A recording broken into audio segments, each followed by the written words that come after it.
Hello everyone, happy Monday evening. Welcome to our fourth episode of the In Out Crowd. Even though we're still staying in, we are of course very much out, as you can tell by my little LGBT twister meets Bob Mackie style shirt. Yes, fashion icon, it's all right. We've covered a multitude of topics relating to our multicoloured rainbow over the last month or so, and many folks might be wondering if we'll keep finding new material. What if we end up running out before the year's finished? Well, I would urge everyone not to be worried. As long as Mr. 45 continues to play at Dollhouse Presidents and JK Trolling still has a Twitter account, we'll always be able to be here every second week to challenge these dictatorial views and actions. As usual, tonight we have our panel of guests in our studio audience, and they will be with us all evening until about 7:45 to chat all things LGBTQ and plus. To kick us off with our very first segment, we have two of our body members, as well as one of them being our special correspondent for the In Out Crowd, Andy and Eleanor, with our very first segment, Critique of the Week.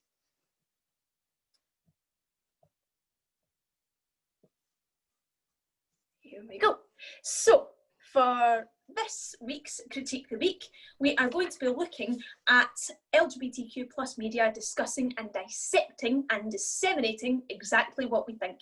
So first up, we have the wonderful Andy chatting about The Next Step, which is a CBBC programme for young people that has made headlines recently, which we'll come to. So Andy, if you'd like to take it away with a bit of a Critique the Week on The Next Step.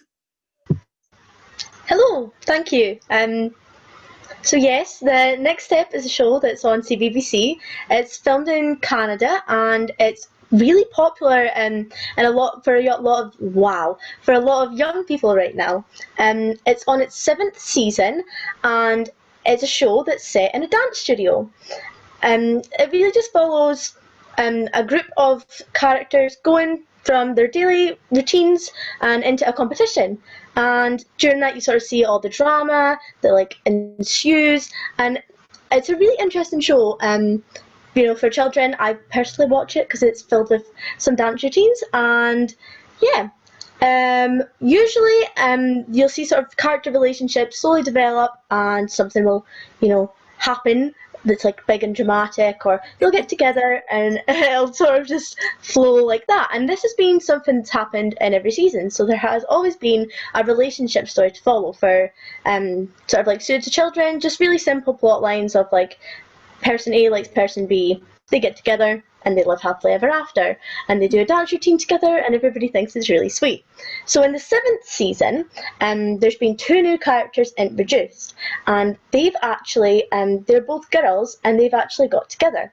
So I think it was their 21st episode in that season, they actually shared a kiss after sort of expressing some flirtatious interest in each other. So it was quite a slow build up to their relationship. It wasn't just and now they're together. So they sort of did a flirty dance, and then that ended with a really short kiss, and the BBC actually got about 100 complaints over it, which is really disappointing.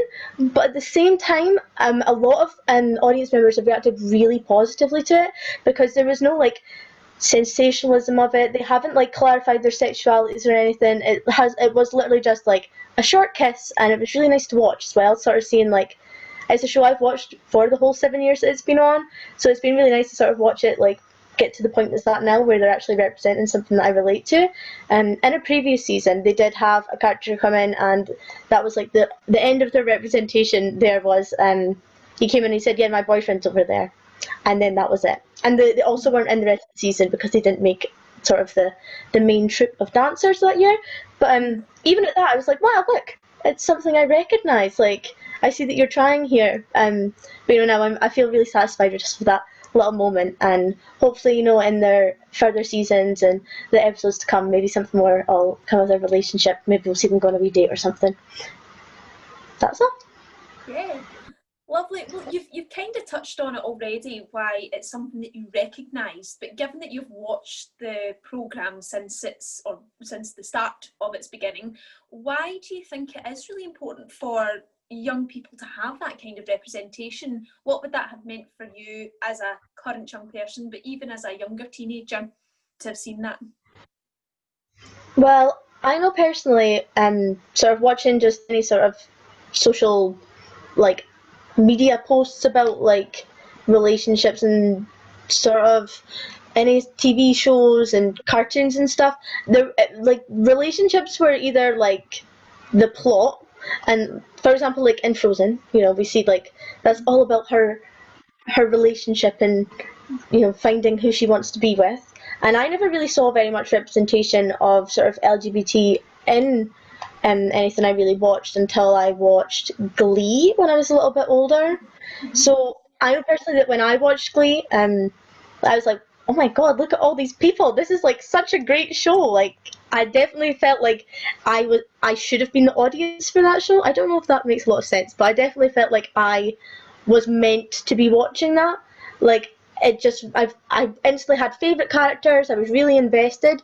Whereas like with a lot of other shows, it's sort of like, oh yeah, they're obviously gonna get together. That's fine. So I think sort of for me personally, seeing someone that I relate to, if I'd seen that when I was younger, I not only would have been more invested in their show and bought all their merch, I would have felt happier and sort of within myself and been like, oh look, there's other people like me out there.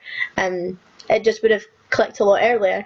It really frustrates me when I see sort of people that are like, this is gonna make my kid into something that they're not, because if that's who your child is, then you just need to accept that. Like they're not gonna like I don't watch TV with no representation and then go, you know what, actually yeah, I'm into girls.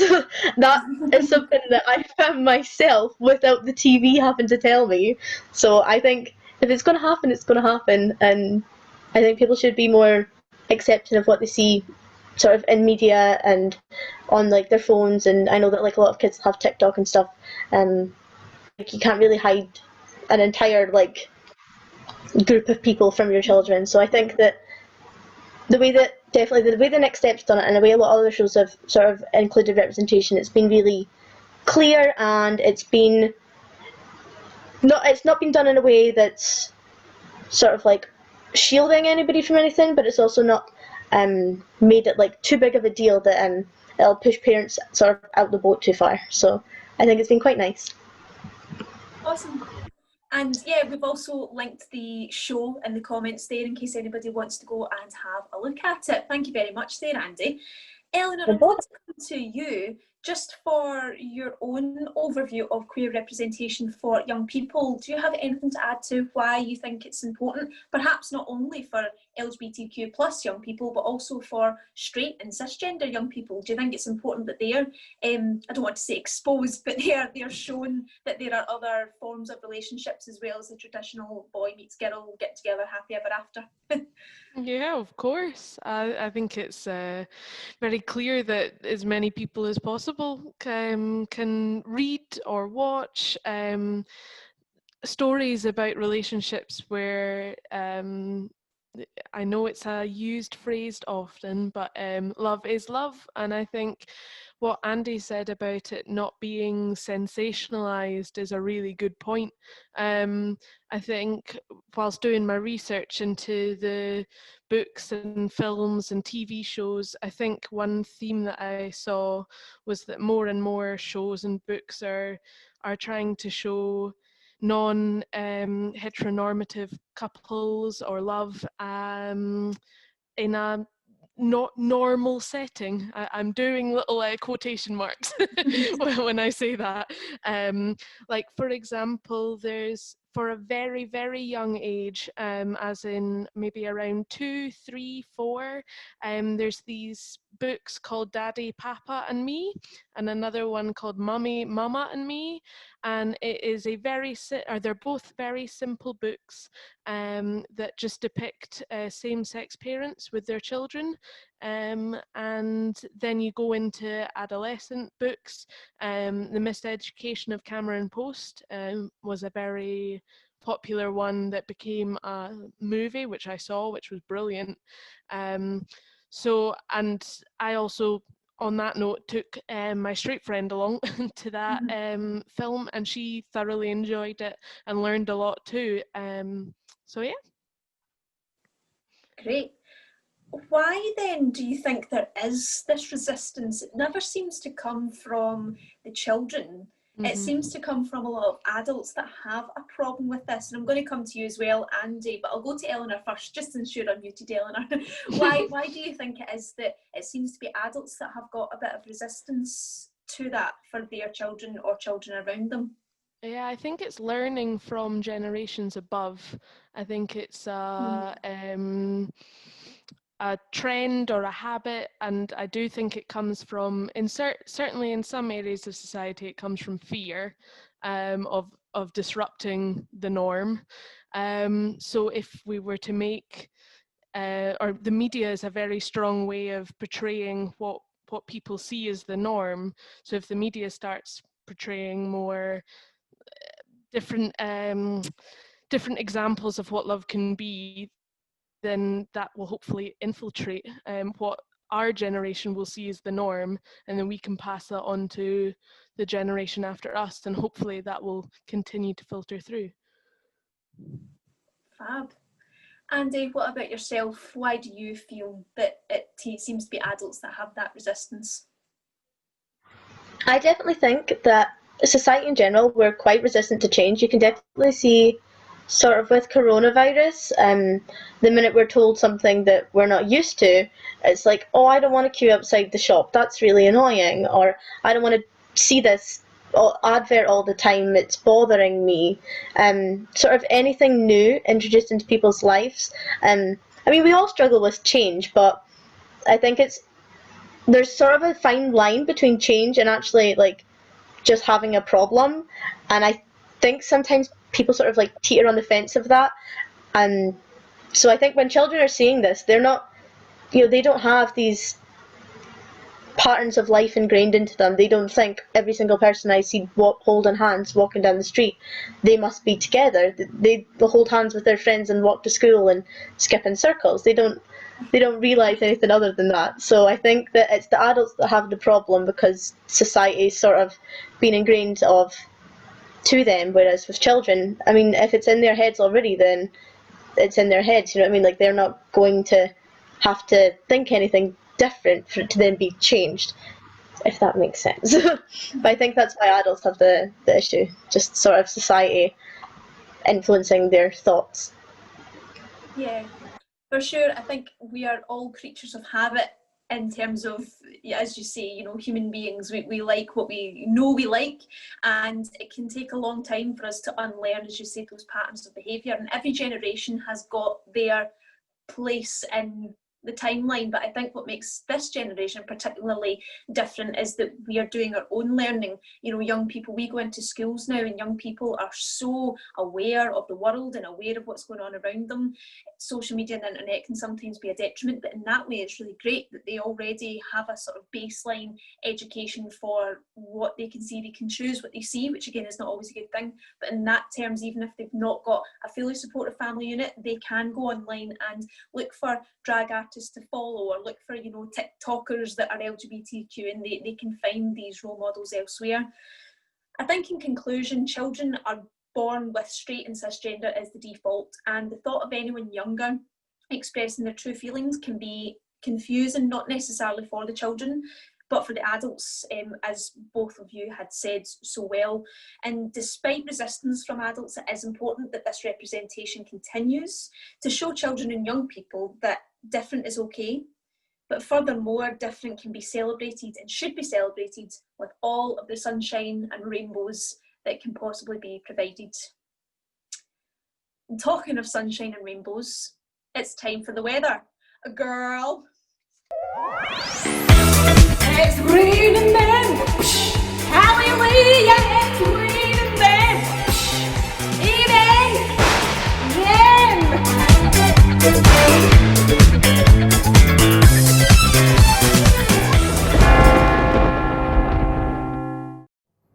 Yes, hello, it's raining them. It's time for your LGBTQ plus weather. So first up this evening, we have got multiple rainbows spotted all across Europe, but originally they started in Bristol with thanks to Bristol Pride Without Borders. So this is a charity group that assists LGBTQ plus asylum seekers to relocate to the UK, as well as providing food, shelter, medicine and digital services. It allows them to live openly and authentically LGBTQ plus without fear of any sort of government interference or possibly even being arrested, thrown in jail, and all of those other horrible things that we know are happening in the world.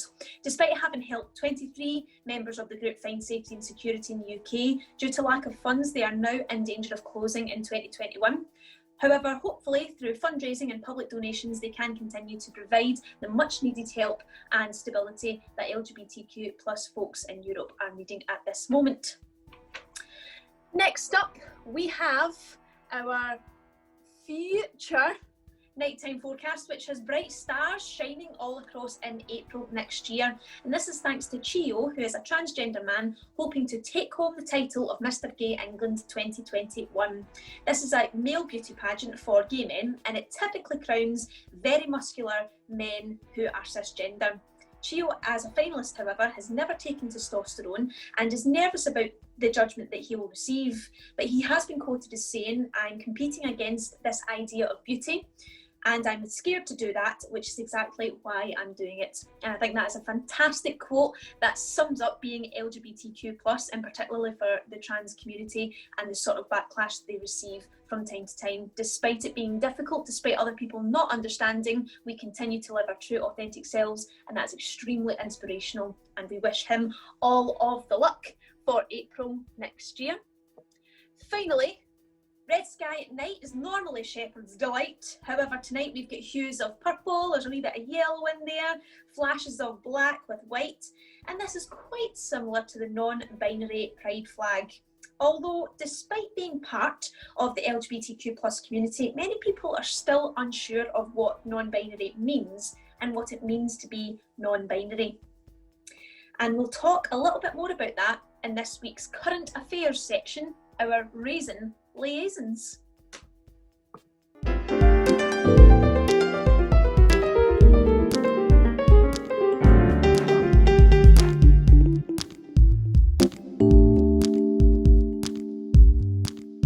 So our Raisin Liaisons, this is our deep dive into current affairs, and we normally focus on a political or social or economical subject that we feel needs some attention. So today we are focusing on all the they's and gentle thems and all things non-binary. We're going to chat a bit about the misconceptions, the preconceptions and the assumptions about what it means to be non-binary.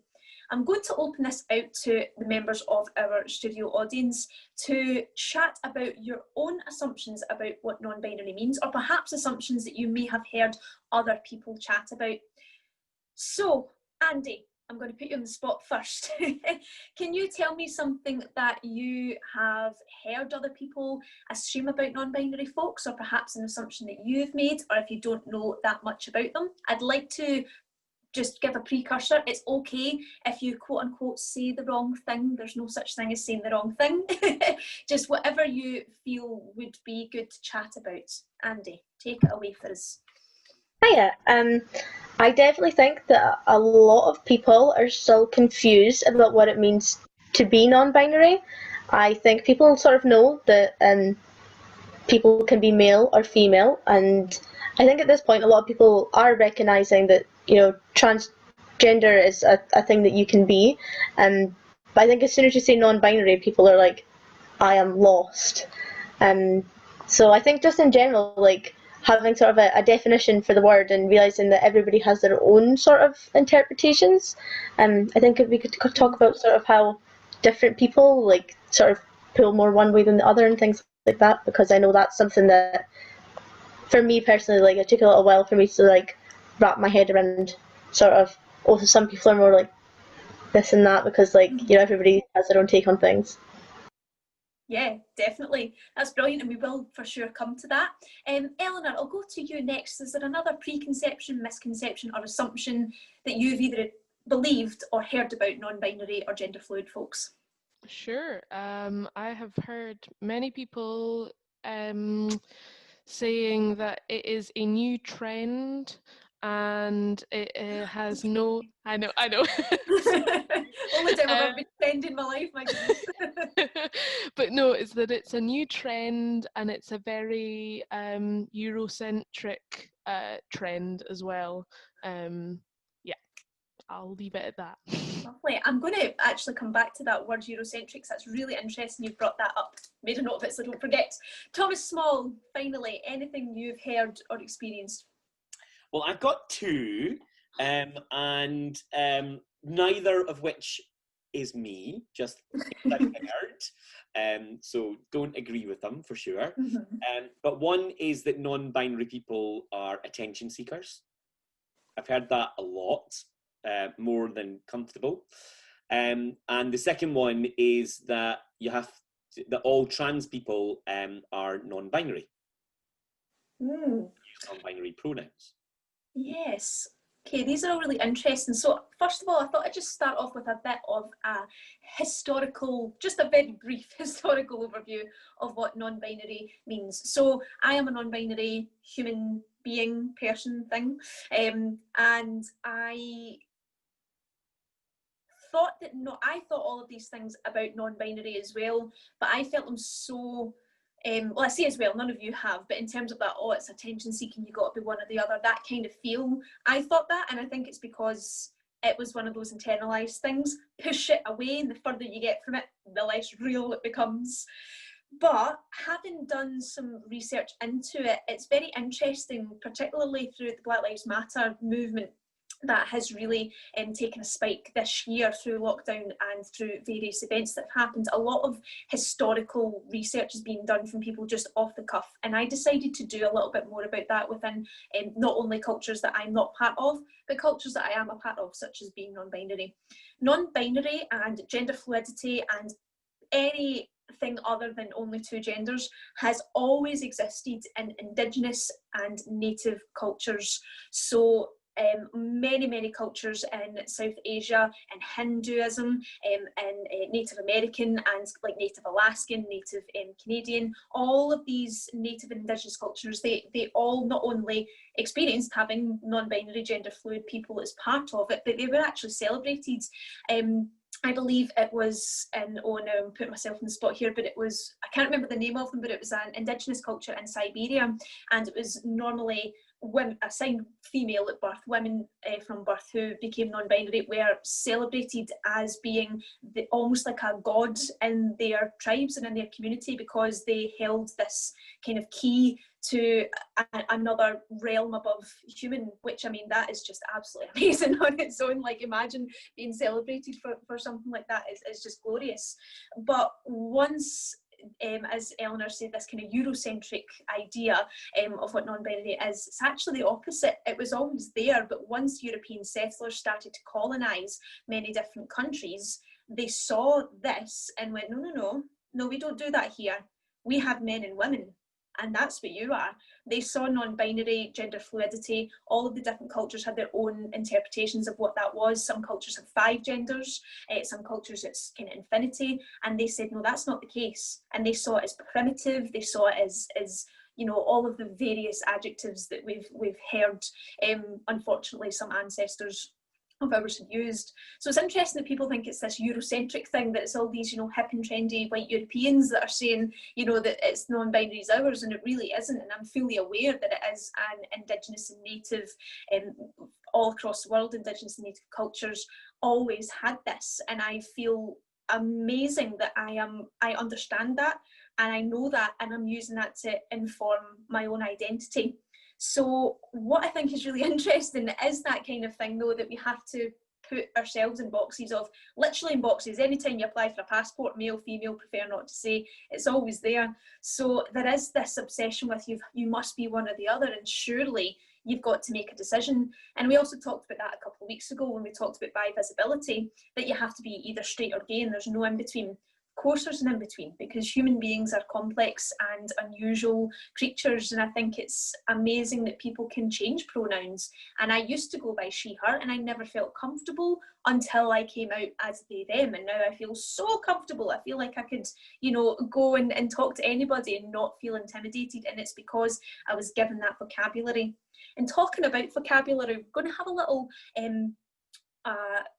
little chat just now about masculine and feminine traits. So male and female, masculine, feminine, they are kind of tied together, but masculine is just a group name for a certain type of trait, as is feminine. It doesn't mean male or female, it's just a group name that over centuries and over time we have tied to masculine equals male and feminine equals female.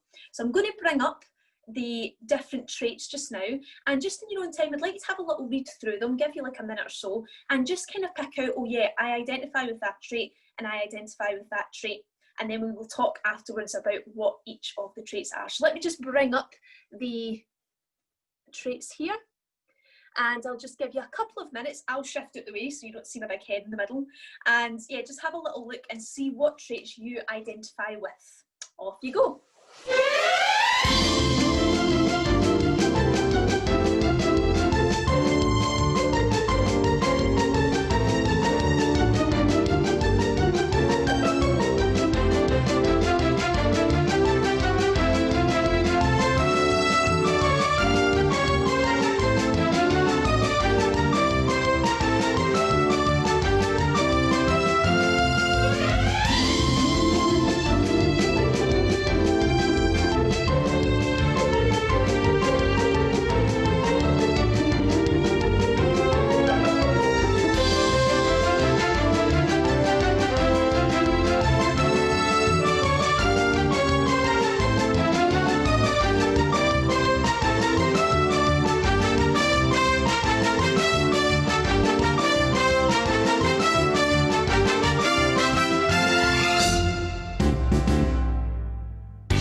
I imagine that must have been very, very strange for anybody who joined right at that moment. They must have been thinking, what is Shaper Keeper up to now? So, of course, we will have had crossovers in terms of whichever columns that we identified with, but I'm just going to quickly come around the studio audience. Andy, was a particular right or left side that you identified with, did you notice? Or were they quite balanced, kind of half and half? As you say, they're actually quite balanced.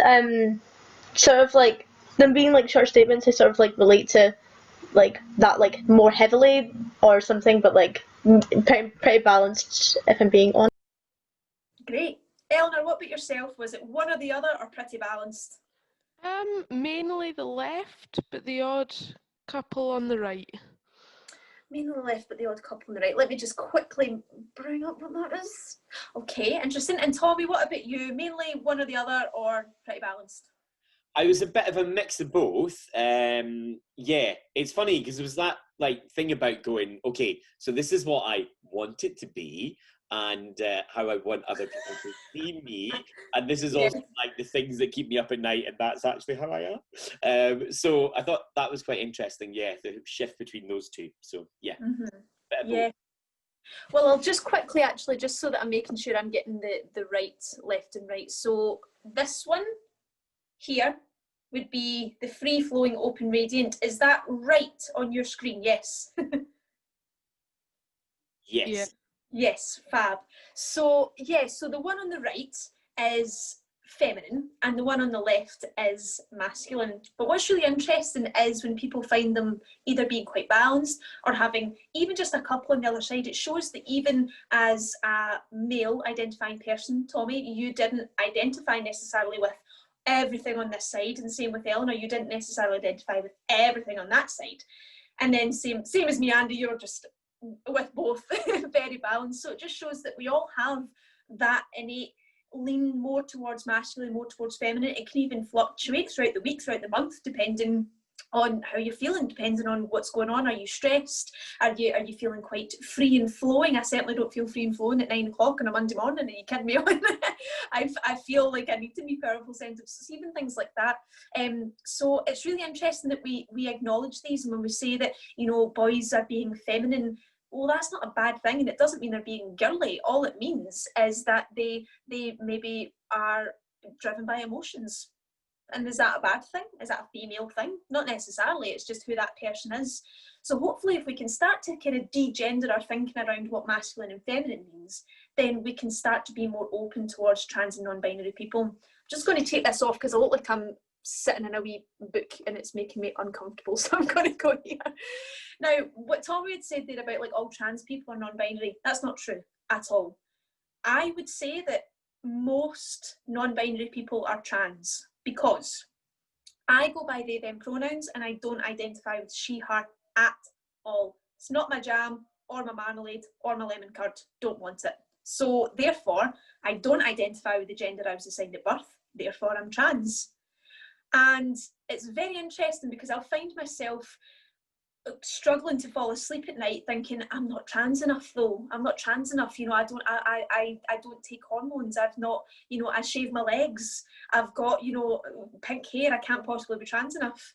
But surely if I'm worrying about that, that must mean that I'm trans. Because as a cis person, correct me if I'm wrong, but has anyone here ever felt I'm scared I'm not trans enough? So most people are shaking their heads in case anyone can't see. So it just shows there that sometimes it does come from within. Having external influences can help you realise that sooner, but not necessarily. Sometimes you've got to take it in your own time. However, some people who are non-binary can have dual pronouns. So some people, for instance, take myself, some people can be born assigned female at birth, go by she, her, and they, them. So they have she, her, they, them. They can respond to more than one set of pronouns. So they are still non-binary, but if we have male on this side, female on this side, they are maybe slightly leaning more towards female rather than dead centre in the middle. But then some other non-binary people are completely outside that realm of gender on a sliding scale. They are outside the scale. So it's quite difficult for me to speak for all non-binary people. I'm not every single non-binary person in the world. I can only speak from my own experience. But I think sometimes there is that also misconception or preconception that people are attention seekers. Now, some non-binary people, I'm sure, are attention seekers, the same as a lot of cis people are attention seekers. My dogs are massive attention seekers. It's nothing to do with their gender, it's just their personality. Now, some people might use their gender identity or their sexuality to gain attention. That's just up to that person, but that doesn't mean that it's not there.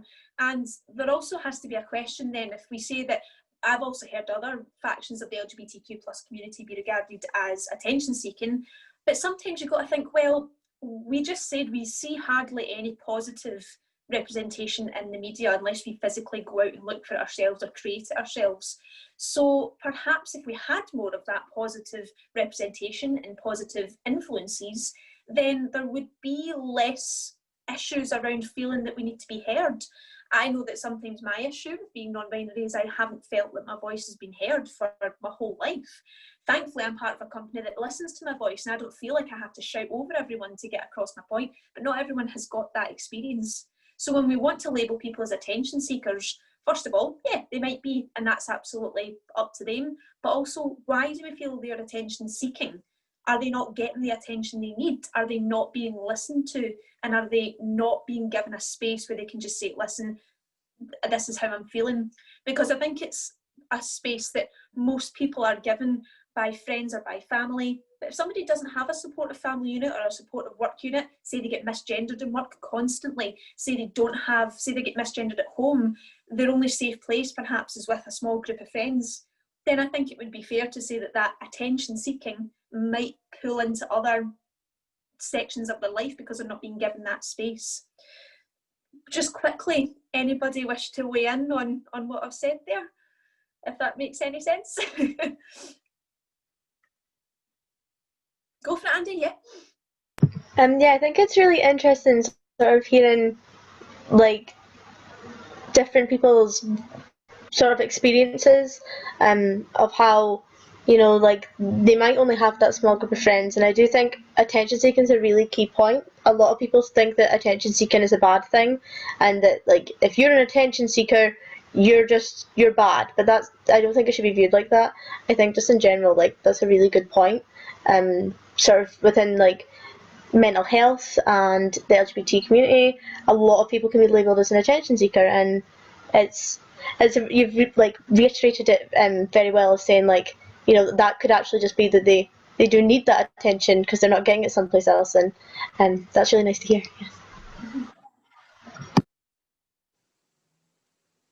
Thank you. Anyone else have any other things to add? I'm just enjoying learning about all of this, quite frankly. Like just going back to what you were doing with the masculine and feminine traits, I remember I've done that once with you before, and it took me a while to understand how a non-binary person could be masculine, like could have matched all of those traits on the left-hand side, but yet still be non-binary. That doesn't mean they want to be a man, just because they portray masculine traits. Just as I don't want to be a man, I'm a cisgendered female, and I don't want to be a man because I assign myself with those or align myself with those masculine traits. So yeah, thank you for teaching. And of course, no one's an expert here. You know, I think the bottom line is that it's language, and we have to put feelings to words, and that's very difficult sometimes. And I think the main thing about non-binary folks is they are just who they are. They are just human beings, and if that makes them feel more comfortable, then great. Sexuality within being non-binary is a whole different issue that we could go into at another time, because again, a lot of people assume non-binary is bisexual or pansexual, and that's not the case. People can be non-binary and be straight, and non-binary and be gay. So that then brings in another aspect. But I think that in terms of gender and sexuality, they don't go together all the time. Sometimes they do and sometimes they don't.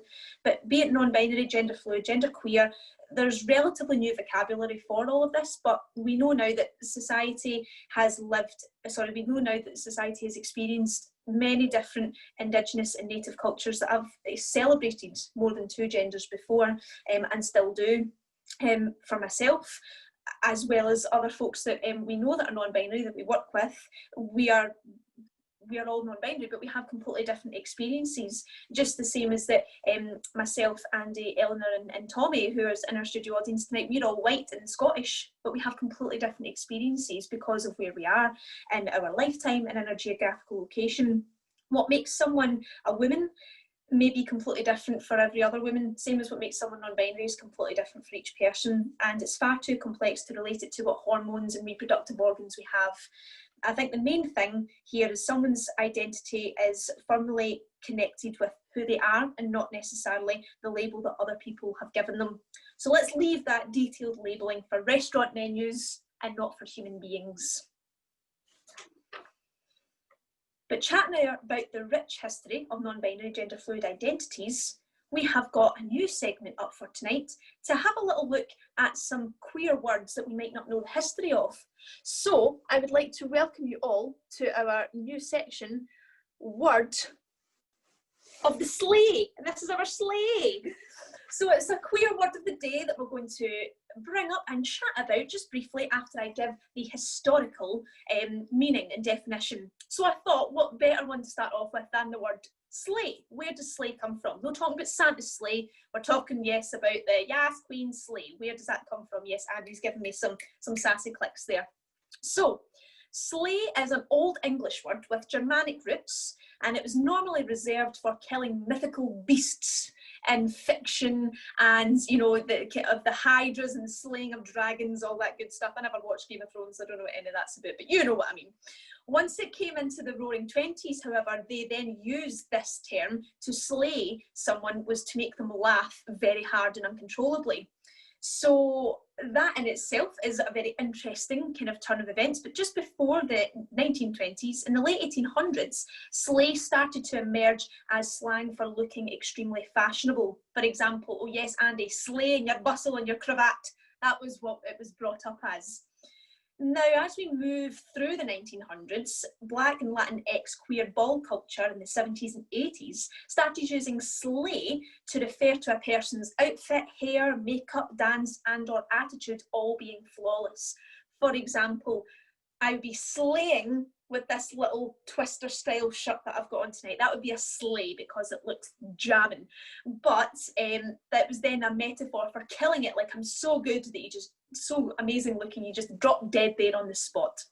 So that was always part of ball culture and queer culture for Black and Latinx folks. Then as we started to go into the 2000s and 2010s, slay started to spread through intersectional queer culture. So those out with Vogue balls started to use it. And it was heavily featured in the groundbreaking documentary Paris is Burning, which again was all about the Vogue and ball scene in New York City. And they used words like slay, in other words, we'll discuss on another word of the slay, to describe their friends, describe their competition. And then we started to use that vernacular in everyday conversation. Then the emergence of drag culture with like RuPaul's Drag Race and all of the other drag that we're seeing in music videos and films, this media brought more traction to the word. Now we have divas like Beyonce, Cardi B, Nicki Minaj, and many, many more using it as lyrics and an attitude to empower themselves and their fans. But let's not forget the original divas that brought us this word to our everyday conversation. And that was our word of the slay. Woo! What do you think about that? Is that something you knew about? The word slay? Oh, I had no idea about that. That was like, yeah, that is completely new information. I did not know any of that at all. That's really fascinating.